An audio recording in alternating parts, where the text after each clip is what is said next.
Hey, welcome back to Lick of the Week videos. This is part 3 in the Understanding Minor Key series, or something like that. What we're trying to do in this video series is maybe give you a little information about how melodies are constructed in minor keys and how you can figure out what chords you're going to play. And as we've talked about, it's a lot more complicated, unfortunately, when trying to figure out what chords or what notes to play in minor keys, because we have 3 distinct versions of minor scale. We have the natural minor, which is the normal. We have the harmonic minor and the melodic minor, which are 2 slightly different versions of the minor scale. In the first couple of videos, we took the song Jerusalem's Ridge as our example tune, and we used the triad formula, which is combining notes of the scale to make chords to play for background. So we haven't examined the melody yet, we're just looking at the chord progression to see if we can figure out why we're using those chords. What we found out from comparing the notes of the normal A minor scale, making chords out of those, and comparing it to the tune Jerusalem's Ridge, that every chord we used matched the scale exactly except for the E note. And we couldn't quite figure out why that was occurring, so we just assumed that we're just using E because it sounds good and because it seems to bring you back to A minor a little better. But let's examine the next version of the minor scale, the harmonic minor scale. So in this video we're going to examine the A harmonic minor scale and examine what's different about it and see what chords we can make from that, and maybe we'll figure out where the E's coming from. Now, the only difference between the harmonic minor version of the scale and the normal is that the 7th note is raised 1/2 step. So if we look at the normal natural A minor scale, we have A, B, C, D, E, F, G. Okay, our new version of the scale, the A minor harmonic version, or A harmonic minor, if you want to be proper about it, would be A, B, C, D, E, F, G sharp.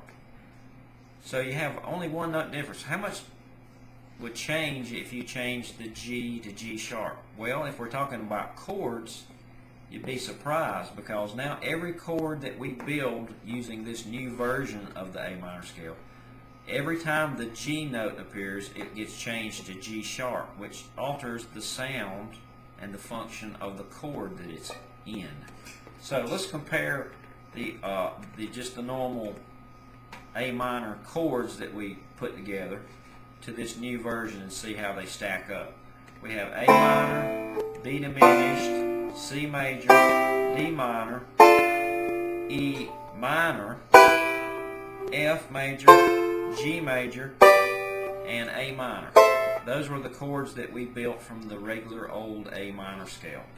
Now let's use this slightly different version, the harmonic minor scale, and change the G note to G sharp, build chords with it, and see what happens. We have A minor, B diminished, but now C gets changed to C augmented. Why did that happen? Well, a C chord is C, E, and G, right? Well, in this new triad, the G gets changed to G sharp, which makes it augmented. We've raised the value of the 5th by 1/2 step. So there's a new, slightly different chord sound. Then D minor would still be the 4. The 5 now would become E. Oh, just had an epiphany.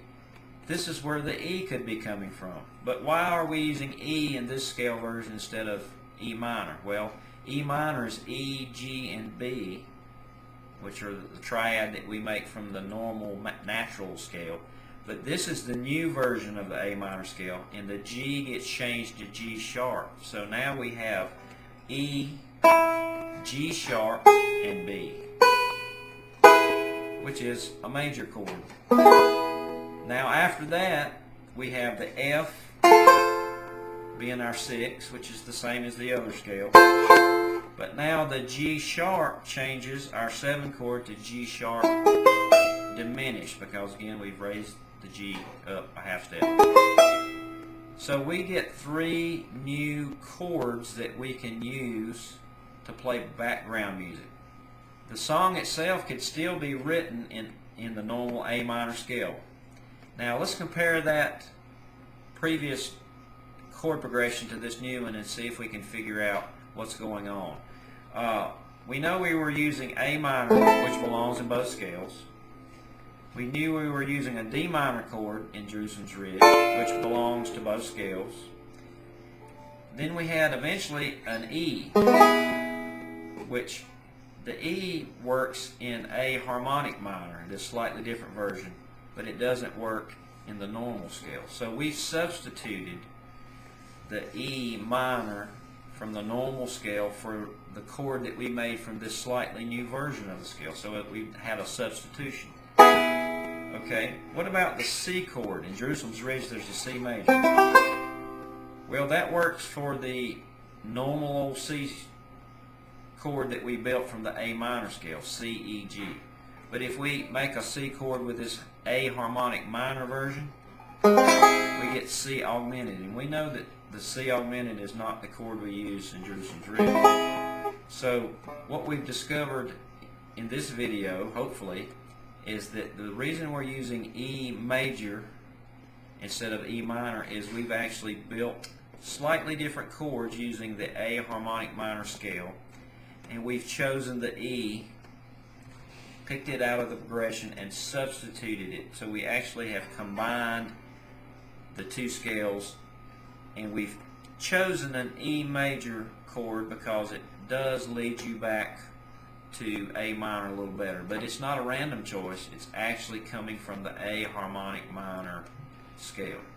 And we know that the other chords don't belong to A harmonic minor because we know C augmented is not the chord we use. We use C major, which comes from the normal scale.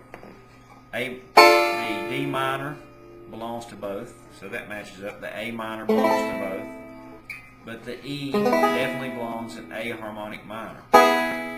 So what's happening here basically for Jerusalem's Ridge so far is we've based the melody and the chords on the normal scale, but we've decided to choose a chord from the harmonic minor version, which is slightly different, and substitute one chord for another. And that's a pretty common practice when you're dealing with minor key songs, is it's actually legal to pick chords from all three versions of the minor scale that you're working in and combine them in any way you want, because the reason we're using chords again is just for background music, for the cadence, or to help you sense movement in the song, to find things that are harmonious to the melody. So we're trying to pick chords that go along with the melody, that make you feel the emotion you're supposed to feel, and to help you move the song along. So one of the important things about Jerusalem's Ridge is that when you get to the E, it needs to bring you back to A minor again for the next section. So by choosing E major from the slightly different version, which is A harmonic minor, we just basically did a little substitution there to help us kind of build chords that sound a little better. So again, the A minor natural chord progression would be A minor, D diminished, C major, D minor, E minor, F major, G major, and then A minor. And then by changing the G sharp note in the scale, we come up with A harmonic minor scale, and we have A minor, B diminished, C augmented, D minor, E major, F major, and G sharp diminished. And the only chord that corresponds, that's the oddball, is the E. So we've taken an E chord from the A harmonic minor scale, built chord around it, and then substituted it for the E minor because it sounds better and it brings you back to A minor a little better. So there is logic to the madness. So I hope this video helps you understand that. Now in the next video we're going to examine the A melodic minor scale, see what's going on with that, and look at the chord progression we can build from those scale notes. I appreciate it. We'll see you next video.